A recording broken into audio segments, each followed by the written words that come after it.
being thrown into the heart of a world so mysterious, so fearsome, that even your nightmares couldn't prepare you for it. The modern ocean might seem terrifying, but let me take you back to a place that makes our seas look like a gentle playground. Welcome to the Western Interior Seaway, or as some called it, Hell's Aquarium. This was no ordinary body of water. It was thalassophobia taken to the extreme, filled with prehistoric monsters and nightmares that could make even the bravest shiver. This ancient ocean was a realm where survival was often just a game of chance. This area was a sea stretching across the middle of North America, splitting the continent into two isolated lands. This wasn't some distant, unreachable ocean. If you live in parts of the United States, Mexico, or Canada today, you might be standing over its ghostly remains. A warm, tropical sea once connected the Arctic to the Gulf of Mexico, and for over 30 million years, it was home to beasts that made the dinosaurs on land look tame. Think you're safe on a boat, floating above the calm water? In the seaway, peace on the surface meant terrors just beneath, waiting, watching, and always hungry. The Western Interior Seaway wasn't some abyss like today's deep oceans. It was shallow, deceptively shallow, but in those shallow waters lurked predators that nightmares are made of. It was the Campanian age, about 80 million years ago, and this was when the seaway reached its full glory, or rather, its full horror. Tropical waters stretched over 600 miles wide, 2,000 miles long, and even at its deepest, it was rarely more than 1,000 feet. Shallow, right? You might think that means safety, but shallow waters meant easy hunting grounds, and in Hell's Aquarium, you were always in someone's sights. There were giants here, mosasaurs, rulers of these deadly waters. These were giant lizards, stretched to monstrous lengths, equipped not with legs but 4 paddles that moved with deadly precision. Mosasaurs were the apex predators, massive, ruthless, and capable of striking at terrifying speeds. There was nowhere to run, nowhere to hide. Tylosaurus was perhaps the most notorious, a hunter whose long snout hid a terrible surprise, a battering ram. Yes, Tylosaurus had a snout made for smashing through prey, a built-in weapon designed to crush and dominate. This beast didn't just hunt, it ruled, and it knew it. With a length reaching up to 50 feet, its very presence turned the Western Seaway into an arena of constant danger. Swimming alongside Tylosaurus were its fellow mosasaurs. Platecarpus, sleek and agile, hunted in deeper waters, though it seemed content with smaller prey. And then there was Clydastes, swift and narrow. Don't be fooled by their specialization. Even the smaller mosasaurs could easily deliver a killing bite if you ended up in their path. Each mosasaur was crafted by evolution for hunting, for ruling, for instilling terror in anything that dared swim in the same waters. And if you think one is scary, imagine 10 different species, all coexisting, all competing, all endlessly hungry. And then there were the crocodilians. Forget modern crocodiles. Deinosuchus was like them, only bigger, meaner, and more armored. We are talking about a large crocodile that could rival some of the mosasaurs. 12 meters long and weighing as much as 8 tons, Deinosuchus was equipped with jaws that could crush a car. It wasn't just a scavenger. This massive predator had the power to challenge anything, even dinosaurs that ventured too close to the water's edge. Its bite was strong enough to splinter bone, and with heavy armor on its back, it was more than ready for any fight the seaway threw at it. As if these giants weren't enough, the seaway was also home to bizarre, nightmarish creatures like the cephalopods. There were massive squids like Tusoteuthis, tentacles armed with sucker-lined arms that ensnared anything unfortunate enough to wander too close. Tusoteuthis wasn't just a threat, it was a ghostly hunter, silent, swift, and with a beak that could break through armor. Picture that, swimming in open water, and then, out of nowhere, dark tentacles reach up from the depths. There was no time to react, no escape, just a sudden pull into darkness. Perhaps one of the strangest residents of the seaway was Parapuzotia, a giant ammonite, like a coiled shell on steroids. Its shell alone was over 10 feet across, and if you thought shells meant slow, docile creatures, think again. Parapuzotia was big enough to eat small reptiles, its tentacles protruding from the protective spiral, grasping at anything edible. Its shell was armor, and its body was bulk, a living fortress, drifting through waters that were anything but safe.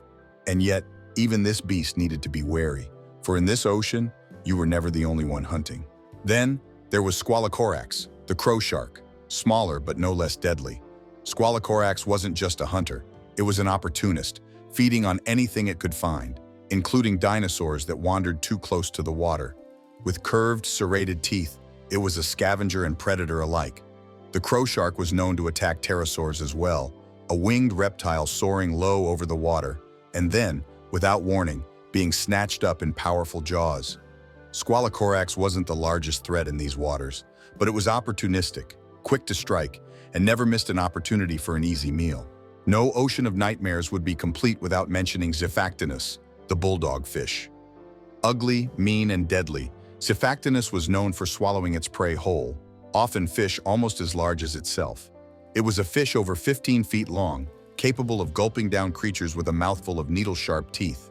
There is a famous fossil known as the fish within a fish, showing an entire smaller fish swallowed whole by a Xiphactinus.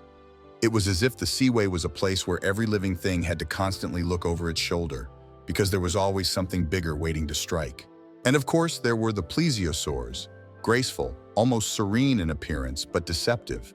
With long necks that seemed almost elegant, plesiosaurs like Elasmosaurus used their bizarre proportions to sneak up on schools of fish. They would glide through the water with their four flippers, neck extended, head slowly drifting towards a target until, snap, a mouthful of fish vanished. Though not as terrifying as the mosasaurs, plesiosaurs were perfectly suited to their niche, striking swiftly and catching anything small enough to fit between their jaws. Tusoteuthis, the ghostly giant squid, was another reminder of just how unforgiving these waters were. It wasn't just mosasaurs and sharks that you had to fear. The deep waters held dangers that were less visible, but equally deadly. Tusoteuthis was known to silently drift through the water, blending into the darkness. Its tentacles, lined with powerful suckers, could wrap around its prey in seconds. It didn't matter if it was a fish, a young mosasaur, or even another cephalopod. Tusoteuthis was the master of the ambush. One moment you were swimming freely, the next enveloped in the cold grasp of its tentacles, pulled down into the crushing depths. And it wasn't just squids that roamed the deeper waters. Giant ammonites like Parapuzotia were there too, with shells as large as a car and tentacles that could stretch out to capture anything that came too close. These ammonites were not passive creatures. They were capable predators, hunting smaller marine reptiles, fish, and even other cephalopods. The ammonites were also prey themselves, hunted by mosasaurs and sharks, a constant reminder that in Hell's aquarium, there was always a bigger predator. While the open waters were a deadly game of survival, the coastal regions of the seaway offered their own set of dangers. Deinosuchus, the ancient crocodilian, thrived in these shallow waters and estuaries. With its massive size and bone-crushing bite, Deinosuchus could take down just about anything that came too close. It was a huge dinosaur wandering to the water's edge for a drink, only for a set of jaws to erupt from the murky water, clamping down with a force that could crush steel. Deinosuchus didn't need to chase its prey. It simply waited, patient and silent, until the moment was right. The plesiosaurs were more commonly found along these coastal regions as well, gliding effortlessly through the shallows. Their long necks gave them an advantage in these tighter waters. Elasmosaurus, with its extraordinarily long neck, would use it like a fishing rod, positioning itself just out of sight while its head moved in to strike. It wasn't built for chasing fast prey, but it didn't need to be. Its prey never saw it coming until it was too late. Even in the skies above the seaway, danger was never far. Pterosaurs, the winged reptiles of the age, often glided above the water, hunting fish and squid. But they too had to be careful. Squalocorax, the crow shark, was known to leap from the water to snatch these flying reptiles right out of the air. One moment, a pterosaur might be skimming the surface looking for a meal, and the next, it would be in the jaws of a shark. The skies offered no safety. They were just another hunting ground in a world full of predators.